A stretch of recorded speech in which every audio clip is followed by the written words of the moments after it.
할렐루야. 우리 젊은이 예배 오신 여러분들 보고 싶었습니다. 환영합니다.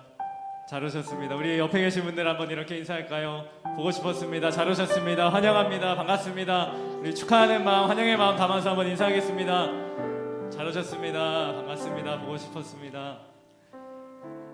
네, 누구보다 이 자리에 함께 계신 우리 주님께서 여러분들을 보고 싶어 하시고 기다려 하신 줄로 믿습니다. 함께 오늘도 찬양하고 말씀 듣고 기도하고 예배하는 이 시간, 우리가 정말 사랑하는 예수 그리스도 주님을 깊이 만나고 경험하는 예배 되기를 간절히 소망합니다. 그 마음으로 한번 기도했으면 좋겠습니다. 예배를 위해서 한번 기도하실 때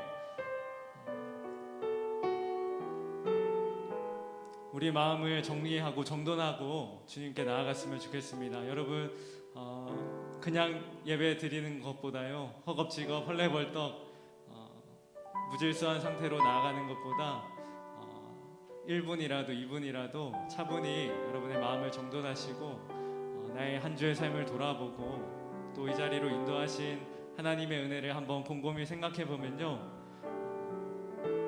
분명 그 잠잠한 고요 가운데 세미하게 말씀하시는 주님의 음성이 있으리라 생각합니다. 이렇게 한번 기도했으면 좋겠습니다. 하나님, 이번 한 주도 내 삶을 돌아보니 이런 감사의 일들이 있었습니다. 이런 주님의 은혜가 있었습니다. 생각나게 하시니 감사합니다. 오늘도 내 마음의 문을 열고 내 마음의 문을 활짝 열고 예수 그리스도를 맞아들이길 원합니다. 주님의 말씀에 귀 기울이길 원합니다. 그렇게 오늘 예배도 함께하여 달라고 우리 주님을 생각하시면서 한번 기도했으면 좋겠습니다. 기도하겠습니다. 하나님의 은혜를 감사드립니다. 우리 마음을 정돈하고 정리하고 잠시 분주한 우리의 일상을 내려놓고 나의 구주 되신, 나의 사랑 되신 예수 그리스도를 생각합니다. 하나님, 오늘도 나의 영혼에 말씀하여 주시고 하나님, 오늘도 나의 심령에 담비와 같은 은혜를 내려주시옵소서. 하나님, 오늘도 내 마음의 문을 열고 주님께 나아갈 때 나를 기다리시고 품어주시고 안아주시고 아버지의 사랑을 경험하게 해주시고 말씀을 통하여 변화되고 새로워지고 새로운 변화마다 하나님께 귀하게 쓰임받는 한 주의 삶으로 나아갈 수 있는 하나님 은혜를 붙잡아주시고 인도하여 주옵소서. 주님, 우리와 함께하여 주시고 주님, 우리를 붙잡아주시고 이 예배 가운데 주님의 은혜와 영광이 가득한 예배 되게 하여 주옵소서. 주님께 영광 돌릴 수 있는 이 만남의 찬양 예배 되게 하여 주옵소서. 하나님 아버지, 감사드립니다. 우리를 고와 같이 버려두지 않으시고 오늘도 주의 자녀 삼아주신 은혜로 이 자리에 나오게 하심을 감사합니다. 하나님, 우리의 분주한 일상을 잠시 내려놓고 이 시간 나의 구주 되시는, 나의 사랑이 되시는, 나의 구원자가 되시는 예수 그리스도를 바라보기를 원하오니 주님, 이 자리에 함께하여 주옵소서. 우리의 예배를 받아 주옵소서. 예수 그리스도의 이름으로 기도드립니다. 아멘.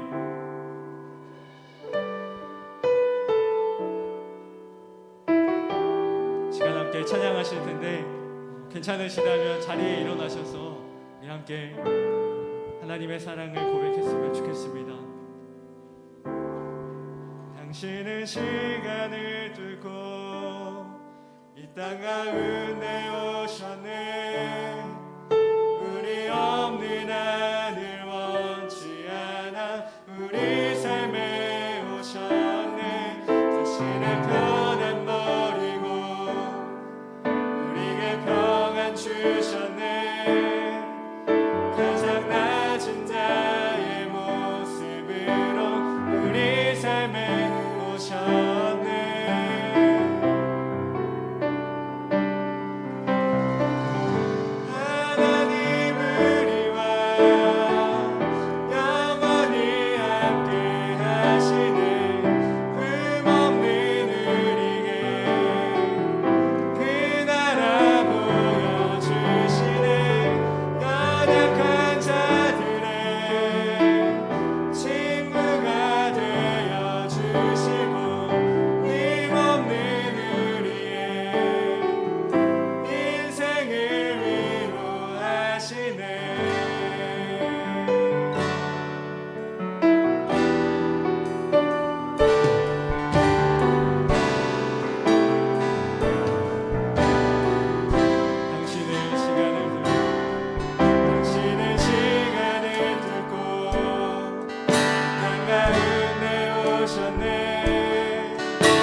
보여주시네. 연약한 자들의 친구가 되어 주시고 힘없는 우리의 인생을 위로하시네. 아멘. 우리와 함께 하시는 우리의 친구가 되시는 주님께 감사와 영광의 박수 올려드리겠습니다. 할렐루야.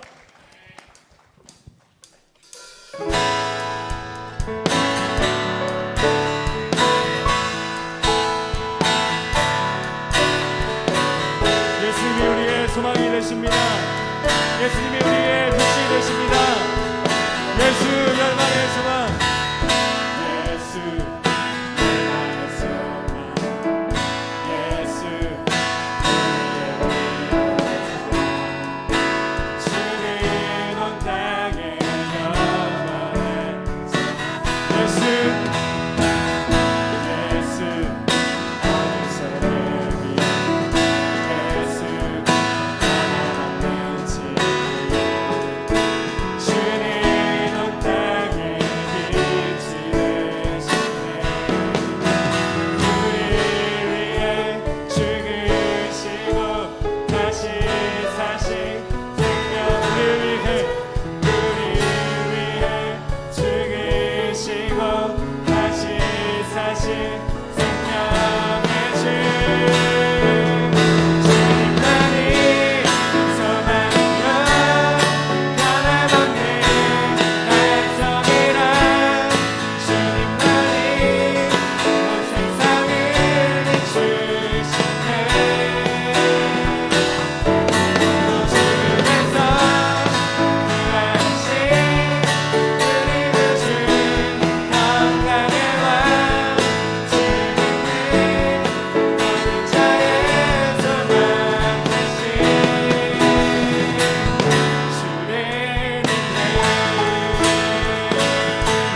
있는 자 온가요 병든 자 누구든지 부르시오 예수 이름 부르시오 그 이름을 믿는 자 그 이름을 부르는 자 그가 어떤 사람이든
능력의 이름 예수라 능력의 이름 예수라 그 이름을 붙드시오 그 이름을 믿는 자 그 이름을 외치는 자 그가 어떤 사람이든 그는 주의 영광 보리라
하나님 아버지, 오늘도 좋은 날씨를 주시고 귀한 주일을 허락하시어 이렇게 한자리에 모여 예배드릴 수 있는 시간을 허락하심에 감사드립니다. 이번 한 주도 세상 속을 살아갈 때 많은 것을 듣고 겪었습니다. 불안하고 두려울 때도 있었고 때로는 무너진 때도 있었습니다. 이 자리에서 주님께 고백할 때 저희의 마음을 붙잡아 주시고 또 저희가 지은 죄를 용서해 주세요. 하나님, 나라를 위해 기도합니다. 여전히 세계적으로 코로나로 인해 두려움에 떨고 고통받고 지쳐있는 사람들이 많습니다. 이들의 몸과 마음을 치유하여 주시고 백신의 개발을 통해 불안정한 우리 사회가 다시 정상화될 수 있게 하여 주세요. 또한 이 나라의 위정자들을 위해서도 기도합니다. 자신들의 이익을 위한 정치가 아닌 정말로 국민을 위할 수 있는 바른 생각으로 정치할 수 있는 이들이 될 수 있도록 인도하여 주세요. 하나님, 교회를 위해서 기도합니다. 23일부터 일주일간 제10차 온가족 특별 새벽 기도회를 준비 중에 있습니다. 무사히 진행될 수 있도록 지켜주시고 이 기간 동안 뜨겁게 기도하며 무너진 신앙을 다시 세울 수 있는 시간이 될 수 있게 하여 주세요. 또한 내가 바라는 것이 아닌 하나님께서 주시는 말씀을 들을 수 있는 시간이 될 수 있게 도와주세요. 많은 사역들을 준비 중에 있습니다. 하나님 함께 동행하여 주시고 저희 만남의 교회가 저희만을 위한 교회가 아닌 이웃을 배려하고 도우며 복음을 전할 수 있는 교회가 될 수 있도록 인도하여 주세요. 하나님, 오늘은 추수감사주일입니다. 올 한해 정말 많은 어려운 일들이 있었고 많은 변화가 있었습니다. 혼란과 두려움 속에서 저희를 지켜주시고 이겨낼 수 있게 하심을 다시 한번 돌아보며 감사할 수 있는 시간을 보낼 수 있도록 인도하여 주세요. 이제 김건일 전도사님께서 말씀을 전하십니다. 전도사님의 말씀에 힘을 더하여 주시고 지혜를 허락하셔서 설교를 들으며 저희가 주님의 말씀을 묵상하고 말씀대로 살아갈 수 있는 시간이 되게 하여 주세요. 이 모든 말씀 사랑이 많으신 우리 주 예수 그리스도의 이름으로 기도드립니다. 아멘.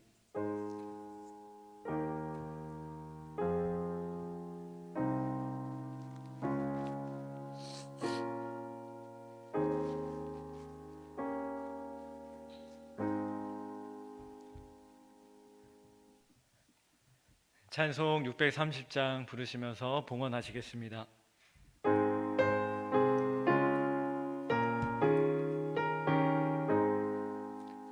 진리와 생명 되신 주, 이 몸을 바치옵니다. 믿음과 소망 사랑에 한 마음 되게 하소서. 아멘. 하나님 아버지, 하나님의 사랑과 은혜에 감사드립니다. 우리를 창조하시고 이 땅 온 만물을 다스리시는 하나님께 우리의 감사와 찬양과 영광을 올려드리오니 우리의 예배를 받아 주시옵소서. 한 주간 동안 주님으로 인하여 감사한 마음을 담아 주님 앞에 예물을 드립니다. 자신의 소득을 11조를 드리고 또 감사 예물을 드리고 또 선교와 구제와 영혼들을 위하여 자신의 재물을 나누어 드리는 청년들의 헌신을 받아주시고 오늘 드려진 이 예물을 통하여 하나님께 영광이 되고 또 영혼을 살리는 귀한 일에 사용될 수 있도록 역사하여 주옵소서. 오늘의 모든 예배 가운데 주님께서 늘 함께하여 주시고 마치는 모든 시간까지 주님이 주인 되시는 예배 되게 하여 주옵소서. 예수님의 이름으로 기도드립니다. 아멘. 네, 광고 몇 가지 드리겠습니다. 쉐어하우스 입주자를 모집하고 있습니다. 모집 기간은 11월 22일부터 충원될 때까지 모집하고요. 직장인, 청년, 신혼부부 대상입니다. 여기 계신 분들 아마 대부분 다 대상이 되실 텐데요. 관심 있으신 분들은 홈페이지에 관련 내용이 있으니 참조해 주시고 정세영 목사님에게 문의 주시면 감사하겠습니다. 사랑의 영탄 봉사가 이번 오는 토요일 오전 10시에 있습니다. 10시에 교회에서 출발하는데요. 광주로 가고요. 참여 신청을 하신 분들은 시간을 잘 보셔서 또 준비물을 잘 챙기셔서 참석하시기 바랍니다. 2021년을 위한 사역 박람회가 11월 마지막 주 주일에 있습니다.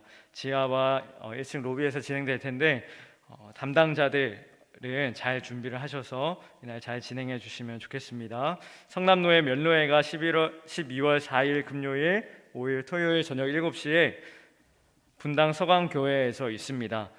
여러분들의 많은 참여 부탁드리고 온라인으로도 참여하실 수 있으니까 많이 참여해 주시면 좋겠습니다. 제10차 온가족 특별새벽 기도회가 있는데요. 홍보 영상이 준비되어 있습니다. 한번 영상 준비됐으면 한번 주시기 바랍니다.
네, 제10차 온가족 특별새벽 기도회가 11월 23일 다음 주 월요일입니다. 일주일 동안 새벽 5시에 만남의 본당에서 있습니다. 온라인으로도 참여하실 수도 있고요. 주제는 하나님의 선한 손이 함께 하시는 은혜라는 주제로 진행되는데 여러분들 많은 참여 부탁드리고 또 기도하는 귀한 시간 되시기를 바랍니다. 오늘 예배를 마치고 사랑의 드림박스를 전달하는 시간이 있으니까요. 이 자리에 다 모여서 함께 동참하셨으면 좋겠고요.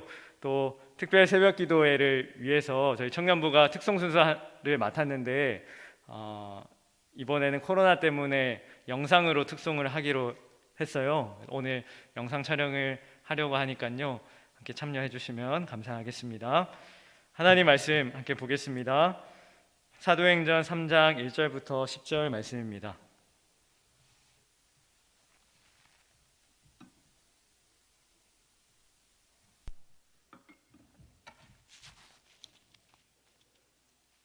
사도행전 3장 1절부터 10절까지 말씀입니다. 제가 가진 성경은 신약 190면에 있습니다. 저와 여러분 한 절씩 교독하시겠습니다. 제9시 기도 시간에 베드로와 요한이 성전에 올라갈새 나면서 목것과 된 이를 사람들이 메고 오니 이는 성전에 들어가는 사람들에게 구걸하기 위하여 날마다 미문이라는 성전에 두는 자라. 그가 베드로와 요한이 성전에 들어가려 함을 보고 구걸하거늘 베드로가 요한과 더불어 주목하여 이르되 우리를 보라 하니 그가 그들에게서 무엇을 얻을까 하여 바라보거늘 베드로가 이르되 은과 금은 내게 없거니와 내게 있는 이것을 내게 주노니 나사렛 예수 그리스도의 이름으로 일어나 걸으라. 오른손을 잡아 일으키니 발과 발목에 곧 힘을 얻고 뛰어서서 걸으며 그들과 함께 성전으로 들어가면서 걷기도 하고 뛰기도 하며 하나님을 모든 백성이 그 걷는 것과 하나님을 찬송함을 보고 그가 본래 성전 미문에 앉아 구걸하던 사람인 줄 알고 그에게 일어난 일로 인하여 심히 놀랍게 놀라니라. 아멘. 코로나로 인해서 많은 사람들이 일상의 변화를 겪고 있습니다. 코로나 때문에 저도 마스크를 쓰고 설교하는 것은 처음인 것 같은데요. 뉴 노멀이라고 해서 평범했던 것이 이제는 특별한 것이 되었고 또 마스크를 쓰고 거리 두기를 하고 살아가는 지금의 이 상황이 이상한 것이 아니라 평범한 일상이 되었습니다. 코로나로 인한 변화는 우리에게 일상이 어떤 의미였는지를 생각해 보는 계기를 주었다라고 저는 생각합니다. 예를 들면 집은 어떤 곳인지, 나에게 가족은 어떤 의미인지, 대학과 직장은, 친구는 나에게 어떤 의미였는지를 그저 평범하고 일상적이어서 깊이 생각해 보지 않았던 그런 것들을 코로나를 지나고 있는 이 기간 동안 우리는 다시 한번 생각해 보게 되었습니다. 저는 사역자로서요, 거의 1년이 다 되어가는 이 코로나 기간 동안 교회란 어떤 곳인가 라는 질문을 던지게 되었습니다. 나면서부터 저는 교회를 다녔고요, 평생 교회를 떠나본 적이 없어요. 교회는 저에게 일상 중에 일상적인 곳이고 당연하고 평범한 곳이었습니다.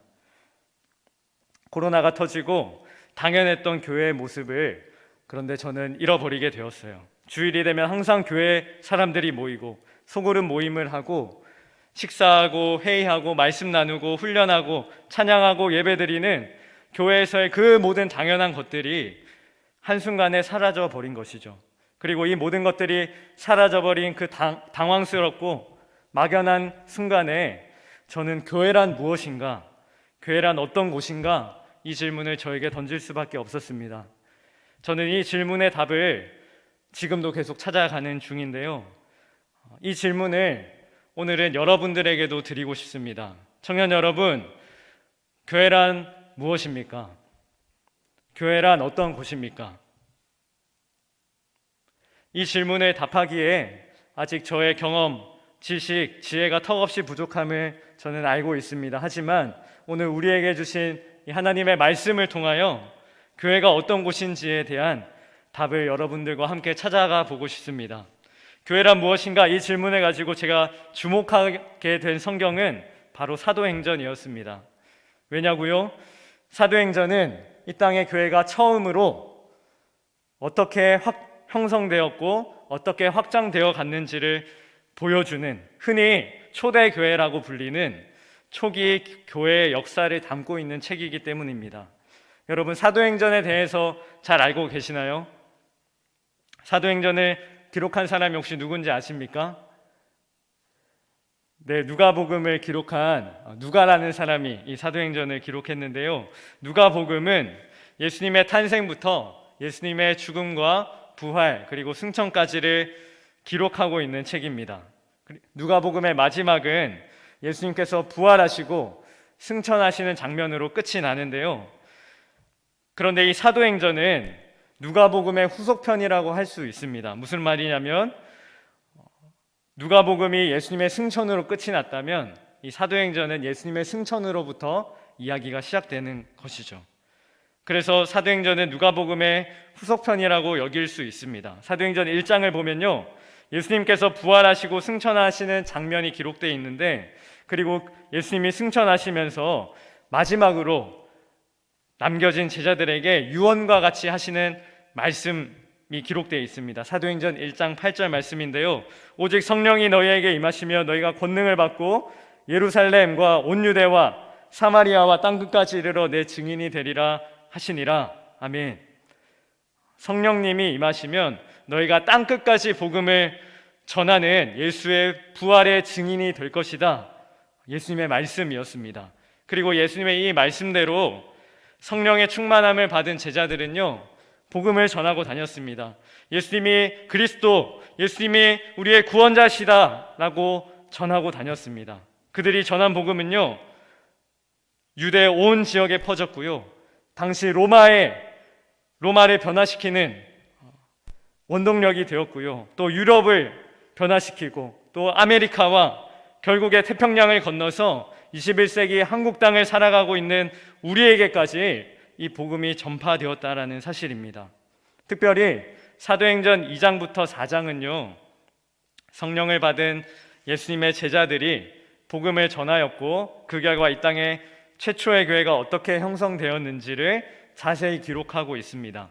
그러니까 사도행전 1장에서부터 4장까지는요, 최초의 지상교회, 이 땅에 형성된 최초의 교회가 어떻게 만들어졌는지, 어떻게 교회가 모습을 보여주고 있었는지를 기록하고 있다는 것입니다.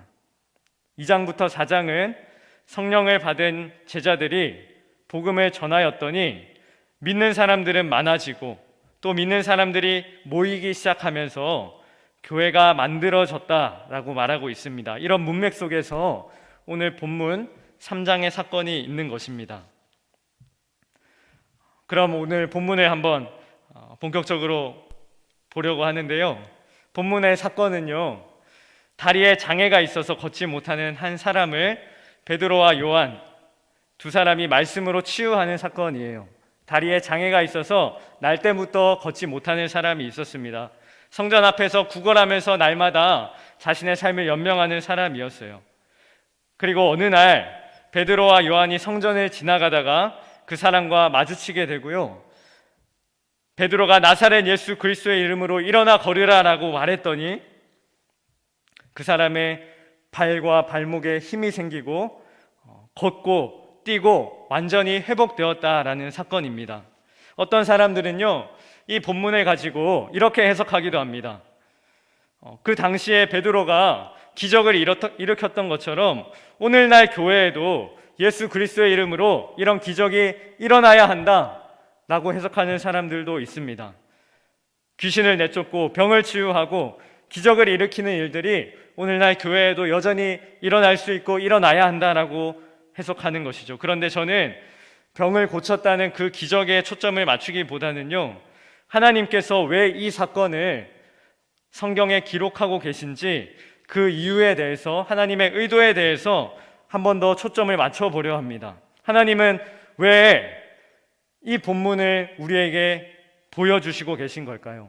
교회가 형성되기 시작한 사도행전 1장부터 4장에 최초의 교회의 역사가 기록되어 있는 이 사도행전에 날 때부터 걷지 못한 다리에 장애가 있는 이 사람이 기적을 경험하고 치유받는 사건을 왜 기록한 것일까요?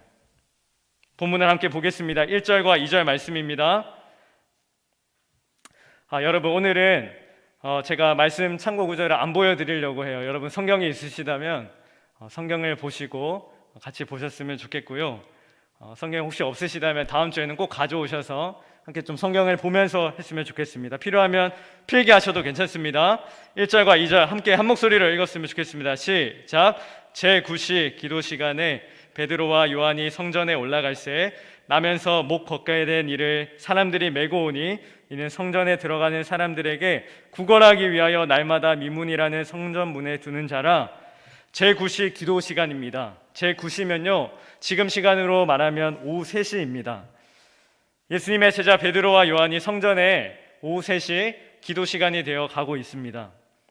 그런데 저기 멀리 누가 있냐면요, 날 때부터 못 걷는 사람, 태어날 때부터 다리에 장애가 있어서 구걸하고 있는 사람이 있었습니다. 이 사람은 구걸하기 위해 성전 앞에 날마다 왔다라고 말하는데요, 성경은 그를 이렇게 소개하고 있습니다. 나면서 못 걷게 된 이를 사람들이 메고 오니, 그는 다리를 쓰지 못했기 때문에 혼자 걸어 다닐 수가 없었습니다. 그래서 누군가가 성전 앞으로 그 사람을 옮겨 주어야 했는데 그 사람을 옮겨주는 사람들이 있었다는 거죠. 여러분, 이 사람들이 어떤 사람들이었을까요?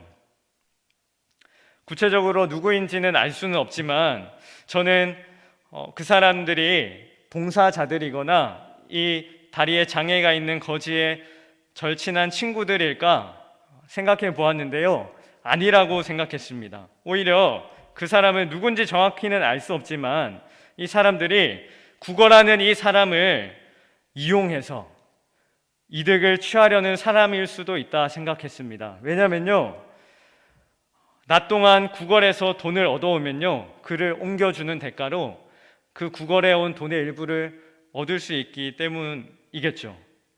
당시 유대 사회는요, 날 때부터 장애가 있었다는 것은 그 부모의 죄 때문이라고 생각했습니다. 그 부모가 하나님께 잘못했기 때문에 벌을 받고 저주를 받은 거라고 생각했어요. 그게 일반적인 생각이었고 그들의 문화였습니다. 그러니까 날 때부터 장애가 있다는 사실은 그 사람이 진실한 친구, 선행을 베풀어 줄 수 있는 착한 사람이 주변에 없었을 가능성이 높다는 말입니다. 다리에 장애를 가진 이 사람이 친구도 없고 자신을 도와줄 사람도 없는 그런 상황에 구걸을 하고 있는 것이죠. 이 사람의 인생을 생각하면요, 비참한 마음이 듭니다. 성전 입구 앞에서 지나다니는 사람을 한 명 한 명 보면서 한 푼만 주세요, 도와주세요, 구걸하고 있는, 그리고 그렇게 얻은 돈의 일부마저 다른 누군가에게 쉽게 착취당하고 마는, 그렇게 당할 수밖에 없는 사람이죠. 그런데 여느 때와 같이 구걸하고 있는 이 사람에게요, 하루는 뜻밖의 만남이 찾아왔습니다. 3절부터 5절 말씀입니다. 그가 베드로와 요한이 성전에 들어가려 함을 보고 구걸하거늘 베드로와 요한이 더불어 주목하여 이르되 우리를 보라 하니 그가 그들에게서 무엇을 얻을까 하여 바라보거늘 구걸하고 있는 그 사람이요, 그 사람 곁으로 예수님의 제자 베드로와 요한이 지나가고 있습니다. 이 구걸하는 사람은 베드로와 요한인 줄도 몰랐을 거예요. 그냥 지나가는 것을 보고 한 푼만 주세요 구걸했을 겁니다. 그런데 베드로와 요한은 그 길을 지나가다가 구걸하는 사람과 마주친 다음에 어떻게 했냐면요, 여러분 같으면 어떻게 하시겠습니까? 여러분 앞에 구걸하고 있는 사람, 모금하고 있는 사람을 만난다면 여러분은 어떻게 하시겠어요? 아마 가능하다면 그 자리를 모른 척 피하고 싶지 않겠습니까?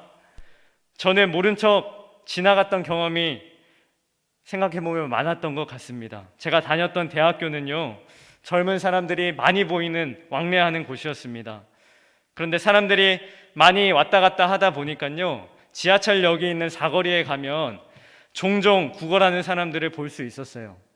목에다가 모금함을 걸고 횡단보도 신호를 기다리는 사람들 한 명 한 명 앞에 가서 모금함을 들이미는 거예요.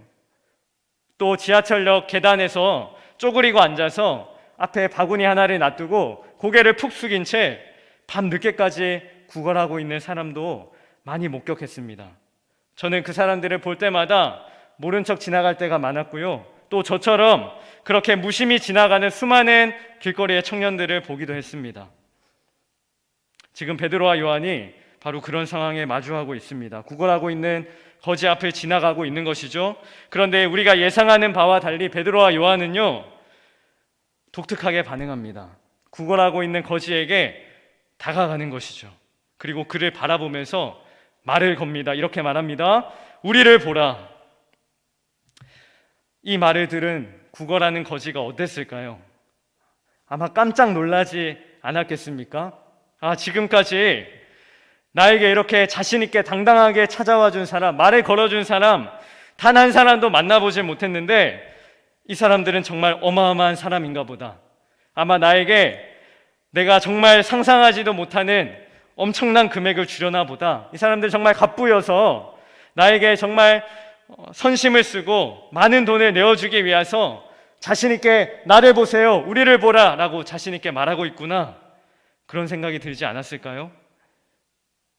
하지만 그 후 베드로의 첫 마디는 거지의 기대를 단숨에 실망시켜 버립니다. 6절 말씀입니다.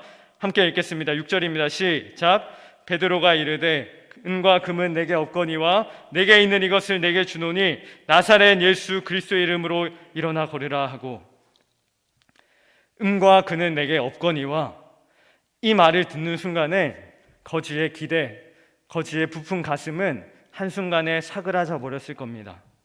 왜냐하면요, 거지가 기대한 것은 무엇이었습니까? 은과 금이었습니다. 은과 금은 바로 돈입니다. 당시에는 은과 금이 화폐였습니다. 지금은 동전 또 지폐를 사용하고 있지만요, 당시에는 은전, 금전, 은화, 금괴, 그런 은과 금을 화폐로 사용하였기 때문이죠. 그러니까 은과 금이 내게 없다라는 말은 나는 돈이 없다, 내게는 돈이 없습니다, 이렇게 말하는 것입니다. 거지는 돈을 구걸했고 베드로는 그에게 다가가서 우리를 보세요, 이렇게 말했습니다. 거지는 큰 돈을 기대했을 거예요. 그런데 베드로가 우리를 보세요 하고 난 다음에 나는 돈이 없습니다 라고 말하니까 아마 적잖이 실망했을 겁니다. 그런데 그 뒤에 베드로가 아주 놀라운 말을 남깁니다. 내게 있는 이것을 내게 주노니 나사렛 예수 그리스도의 이름으로 일어나 걸으라. 7절입니다. 오른손을 잡아 일으키니 발과 발목에 곧 힘을 얻고 놀라운 일이 벌어졌습니다. 이 거지에게는 상상조차 해보지 못했던 그런 일이었습니다. 걸을 수 없었던 그의 발과 발목에 힘이 생기기 시작했습니다. 회복되기 시작했습니다. 그저 하루하루 구걸하면서 살아가는 것이 전부였던 그 거지에게요, 이제는 남들처럼 직업을 구할 수 있고요. 평범한 사람들과 함께 살아갈 수 있는 새로운 삶이 시작된 것입니다. 베드로가 그에게 나사렛 예수 그리스도의 이름을 주었더니 그의 인생은 완전히 뒤집어져 버렸습니다. 여러분, 구걸하고 있던 이 거지에게 만약 누군가가 당신에게 가장 소중한 것은 무엇입니까? 라고 질문했다면요, 이 거지는 무엇이라 답했을까요? 아마 내게 가장 소중한 것은 은과 금입니다. 바로 돈입니다. 이렇게 대답했을 겁니다. 왜냐하면 그게 정말 사실이기 때문이죠. 이 구걸하던 거지에게 돈과 은과 금은 너무너무 중요한 겁니다. 거지의 삶을 한번 생각해 보십시오. 날 때부터 걷지도 못했습니다. 장애가 있다는 이유로 제대로 된 교육도 받지 못했고요, 제대로 된 친구 한 명 사귀지 못했습니다. 그가 매일매일 할 수 있는 유일한 일은 누군가가 성전에 그를 옮겨다 주면 그 앞에 엎드려서 하루 종일 구걸하는 일이었어요. 그렇게라도 하지 않으면 돈을 벌 수가 없고 살아갈 수가 없으니까. 그러니 거지에게 가장 중요한 것은 무엇입니까? 바로 돈입니다. 그는 그 사실을 너무나 뼈저리게 잘 알고 있는 사람이었습니다. 그래서 매일마다 자신에게 가장 중요한 돈을 얻기 위해서 구걸하는 삶을 살고 있었던 거죠. 그런데 여러분, 그에게 돈보다 더 중요한 것이 사실은 있었습니다. 그것은요, 불능이었던 그의 다리가 고쳐지는 것이었습니다. 이것은 돈보다 더 소중하고 돈보다 더 중요한 문제였습니다. 왜냐하면요, 그의 다리가 고쳐진다면 이제껏 살아왔던, 돈을 벌기 위해 구걸해야만 했던 그 비참하고 처참한 인생에서 벗어날 수 있기 때문입니다. 그런데 그는 다리가 고쳐질 거라는 조금의 기대감도 없었습니다. 그래서 그에게는 돈이 가장 소중해 보였던 것일 뿐이죠. 그런데 그가 예수님의 이름을 들음으로, 예수님의 능력을 체험함으로 오늘 깨달은 것이 있는데요, 내 삶에 돈보다 더 소중한 것이 있다라는 사실이었습니다. 내 다리가 고쳐지는 것, 내 인생이 완전히 변화되는 것, 하루하루 비참하게 살아갈 수밖에 없는 내가 바로 구원받는 것, 그게 그에게 더 중요하다는 사실을 그는 깨닫게 됩니다. 그는 예수님을 만남으로 인생에서 가장 소중한 것을 얻게 되었는데요, 그분이 바로 예수 그리스도셨습니다. 여러분, 교회는 어떤 곳입니까? 누군가가 저에게 교회는 어떤 곳입니까? 묻는다면요, 저는 예수님이 가장 소중한 곳입니다, 이렇게 답하겠습니다. 다시 교회가 어떤 곳입니까? 라고 묻는다면 저는 예수님이 가장 소중한 분이라고 고백하는 이들이 모인 곳이라고 답하겠습니다. 여러분, 정말 나에게 소중한 분이 예수님이라고 고백하십니까? 진정 그렇게 고백하십니까? 그렇다면 여러분은 교회입니다.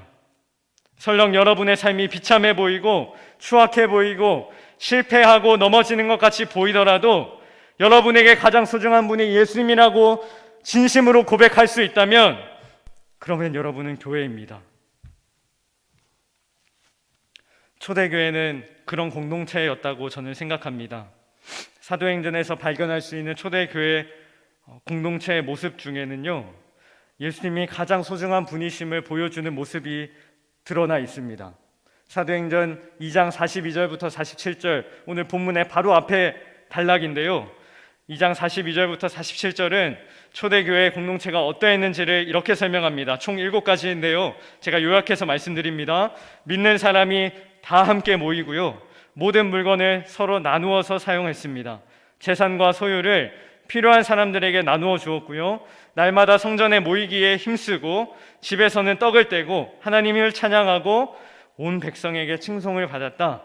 이것이 사도행전이 기록하고 있는 초대교회의 모습인데요, 특별히 제가 주목하는 부분은 모든 물건을 서로 나누어 사용했고 재산과 소유를 필요한 이들에게 나누어 주었다라는 부분입니다. 이들이 왜 이렇게 살았을까요? 저는 이들이 이렇게 살았던 이유가 예수님이 가장 소중한 분이심을 고백했기 때문이라고 생각합니다. 복음서에 보면요, 어떤 부자 청년이 예수님을 찾아옵니다. 예수님, 저는 성경에 있는 모든 계명을 다 지켰습니다. 이제 영생을 얻기 위해서 내가 해야 할 것은 무엇입니까? 질문했을 때 예수님이 그 부자 청년에게 이렇게 답하십니다. 누가복음 18장 22절 말씀입니다. 예수께서 이 말을 들으시고 이르시되 내게 아직 한 가지 부족한 것이 있으니 내게 있는 것을 다 팔아 가난한 자들에게 나눠주라. 그리하면 하늘에서 내게 보화가 있으리라. 그리고 와서 나를 따르라 하시니. 초대교회 성도들은 이 말씀을 지키는 사람들이었다고 저는 생각합니다. 예수님이 가장 소중했기 때문에요, 예수님을 따르고 싶었습니다. 예수님을 따르면 어떻게 해야 하는가? 내가 가진 소유를 다 팔아 가난한 자들에게 나누어 주라. 이 예수님의 말씀을 기억했던 것이죠. 이 말씀이 너무나 소중했던 것이죠. 이 말씀대로 살아보고 싶었던 것이죠. 그래서 초대교회 성도들은 자신의 모든 소유와 재산을 팔아 가난한 자들에게 나누어 주었습니다. 이들의 삶의 가장 근원의 이유는 바로 예수 그리스도셨습니다. 사랑하는 이 자리에 계신 청년 여러분, 교회는 예수 공동체입니다. 우리 만남을 위해 청년부도 그렇습니다. 바로 예수 공동체입니다. 일주일에 1시간 주일에 이곳에 모여서 함께 우리 예배하고 있지 않습니까? 저는 할 수 있는 대로 이 시간 예수님의 이름을 이야기하고 싶습니다. 여러분, 이 예배 시간에 우리에게 정말 소중한 분이신 예수 그리스도를 보기를 원합니다. 예수님께 집중하고요, 그분의 말씀에 어떻게든지 귀를 기울이고 집중하고요, 순종해 보기를 원합니다. 여러분들 앞에서 매주 찬양을 인도하고 설교하고 또 모임을 인도하는 일이 저에게는 부담이 되는, 또 떨리는 일입니다. 그런데 저도 떨리고 부담이 있지만 주님 바라보면서 예배하려고요. 사람 앞에서 환경 앞에서 예배하는 것이 아니라 주님 앞에서 어린아이와 같이 순수하게 간절하게 예배하려고요. 청년 여러분, 정말 우리가 그런 예배자가 되었으면 좋겠습니다. 주님이 나의 정말 소중한 분이십니다라고 찬양으로 고백하고 기도로 표현하고 우리의 표정으로, 노래로, 열정으로, 마음으로 표현하고 고백하는 예수 공동체가 되기를 소망합니다.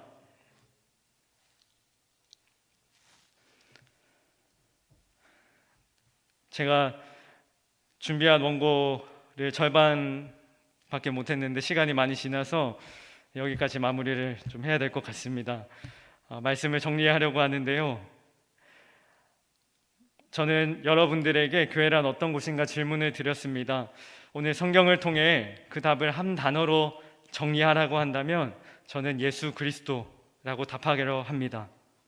청년 여러분, 교회는요, 예수님이 가장 소중한 곳입니다. 예수님이 가장 귀한 곳이고요, 코로나로 인해서 지금까지 교회는 많은 것들을 포기해 왔습니다. 현장 예배를 포기하고요, 소그룹 모임도 포기했습니다. 여름 수련회도 포기했습니다. 신방, 교제 다 포기했습니다. 네, 포기할 수 있다고 생각합니다. 코로나로부터 우리 사회를 지키기 위해서라면 교회는 더 적극적으로 우리가 해왔던 것들을 포기할 수도 있습니다. 그런데요, 교회가 정말로 절대 포기할 수 없는 것이 한 가지 있다면 예수 그리스도입니다. 교회를 통해 드러나고 높아져야 할 이름은요, 목회자의 이름도 아니고요, 교회의 이름도 아니고요, 어떤 직분자, 어떤 평신도의 이름도 아니라 오직 예수 그리스도의 이름밖에 없는 줄로 저는 믿습니다. 사랑하는 청년 여러분, 이 시간 함께 찬양하고 싶습니다. 우리 아까 고백했던 예수 그 찬양은요, 오늘의 이 사건을 가지고 작곡된, 작사된 찬양입니다. 여러분, 이 찬양의 가사는 별거 없습니다. 예수님이 나의 가장 소중한 분입니다. 나는 예수님밖에 없습니다. 예수님이 나의 구원자입니다. 나는 예수님의 이름을 부를 것입니다. 예수님의 이름을 외칠 것입니다.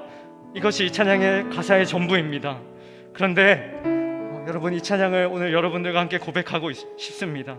어떠한 미사오그보다, 어떠한 아름다운 형용사보다 예수 그리스도라는 이 이름이 가장 아름답기 때문입니다. 여러분, 이 시간 자리에 한번 일어나셔서, 괜찮으시다면 일어나셔서 한번 함께 찬양했으면 좋겠는데요, 슬픈 마음 있는 자, 함께 우리 마음을 담아서 함께 고백하시겠습니다.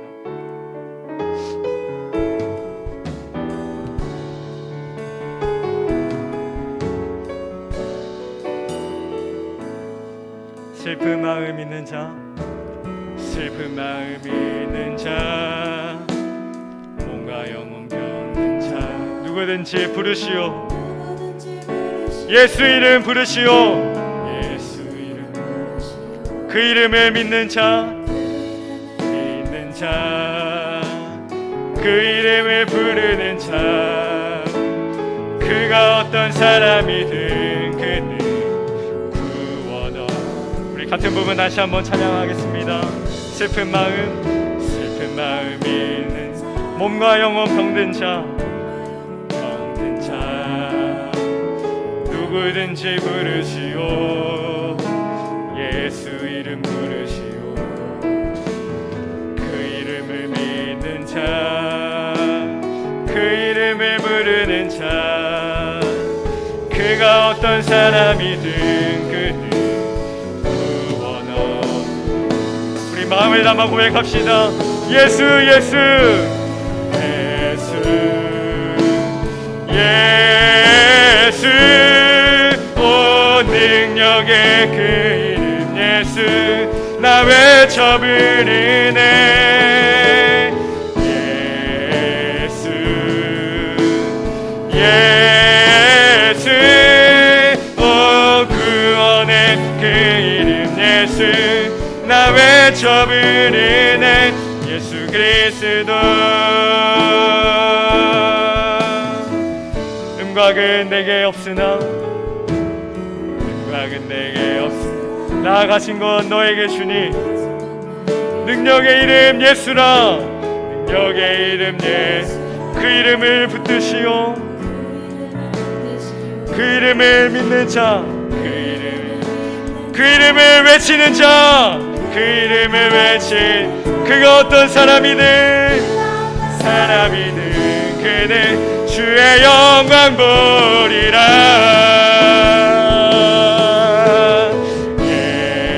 예수 예수, 오 능력의 그 이름 예수, 나 외쳐 부르네. 예수 예수, 오 구원의 그 이름 예수, 나 외쳐 부르네. 예수 그리스도. 우리에게 주신 영광의 이름, 나 어찌 잠잠하리. 세상에 크게 외쳐 부르니 나의 주 예수 그리스도. 예수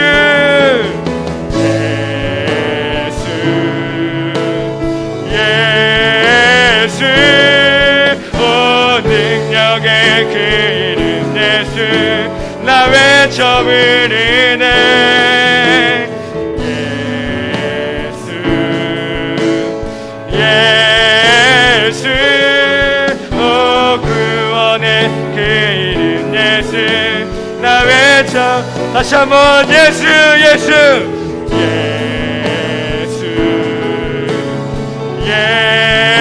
예수, 온 능력의 그 이름 예수, 나 외쳐 부르네. 예수 예수, 오 구원의 그 이름 예수, 나 외쳐 부르네.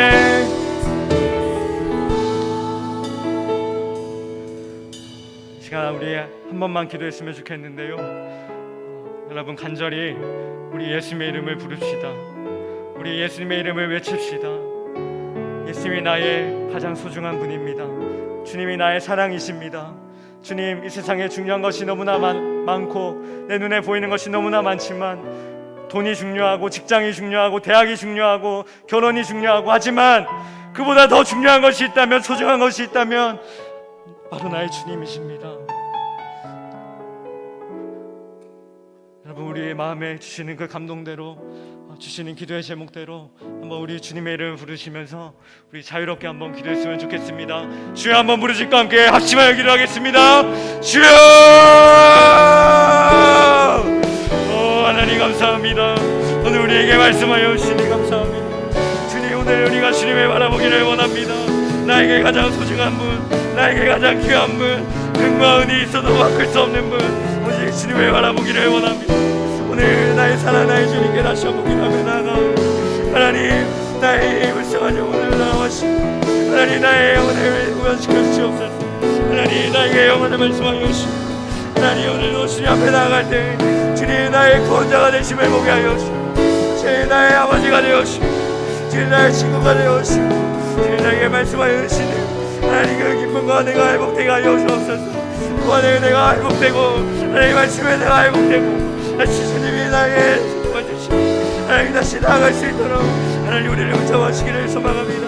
하나님, 우리 만남의 청년부 그런 공동체 되기를 원하오니 주님이 가장 주인 되신 공동체, 예수가 가장 이름이 높아지는 공동체, 주님 때문에 우리의 것을 내어줄 수 있는 공동체, 나의 모든 것을 내어드리다 나 주님을 바꿀 수 없습니다 고백하는 하나님 그런 공동체 되게 하여 주옵소서. 하나님, 그런 믿음의 사전을 되게 하여 주옵소서. 하나님, 그런 말씀의 공동체 되게 하여 주옵소서. 하나님, 그런 행복한 예수 공동체 되게 하여 주옵소서. 하나님, 우리를 은혜하여 주시기를 원하오니 주님 오늘 은혜를 하여 주시고 우리 각자의 심령 가운데 말씀하시는 은혜를 나가시옵소서.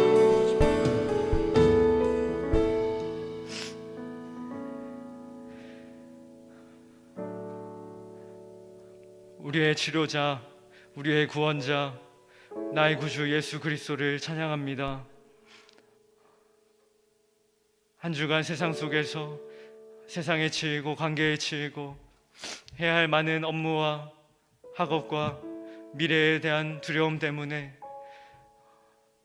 나에게 가장 소중한 분이 예수님이라는 사실을 잊고 살았는지 모르겠습니다. 하나님, 오늘 다시 말씀을 통하여 날 때부터 장애가 있었던 그 사람이 경험한 예수 그리스도를 우리에게 다시 회복시켜 주시니 감사합니다. 돈이 전부였던, 돈이 가장 소중했던 그의 인생에 가장 소중한 것이 무엇인지를 깨닫게 해주신, 그래서 완전히 새로운 인생을 살게 하시고 완전히 뒤집어져 버리는 인생을 살게 하신 예수 그리스도, 그분의 복음이 오늘날 우리에게도 역사하여 주셔서 평범하고 일상적이고 무료하고 게으르고 악한 우리의 인생이 다시 한번 거룩하여지는 하나님의 역사가 있게 하여 주옵소서. 하나님, 오늘 추수감사주의를 맞아 주님 앞에 감사의 기도의 제목들 가지고 주님 앞에 나아왔습니다. 또 이후에 사랑의 드림박스를 전하려 세상 가운데로 다시 나아갑니다. 하나님, 이 모든 우리의 감사의 제목과 선행과 사역과 예배하는 모든 행위에 중심에 예수 그리스도가 있음을 고백하오니 예수 그리스도 때문에 기쁘고 예수 그리스도 때문에 감사하고 예수 그리스도 때문에 예배하고 예수 그리스도 때문에 사랑을 베푸는 만남의 교회 청년부 되게 하옵소서. 우리 만남의 교회 청년부 행복한 예수 공동체 되게 하옵소서. 예수 그리스도의 이름으로 기도드립니다. 아멘. 하늘에 계신 우리 아버지여, 이름이 거룩히 여김을 받으시오며 나라의 임하옵시며 뜻이 하늘에서 이루어진 것 같이 땅에서도 이루어지이다. 오늘날 우리에게 일용할 양식을 주옵시고 우리가 우리에게 죄 지은 자를 사하여 준 것 같이 우리 죄를 사하여 주옵시고 우리를 시험에 들게 하지 마옵시고 다만 악에서 구하옵소서. 대개 나라와 권세와 영광이 아버지께 영원히 있사옵나이다. 아멘.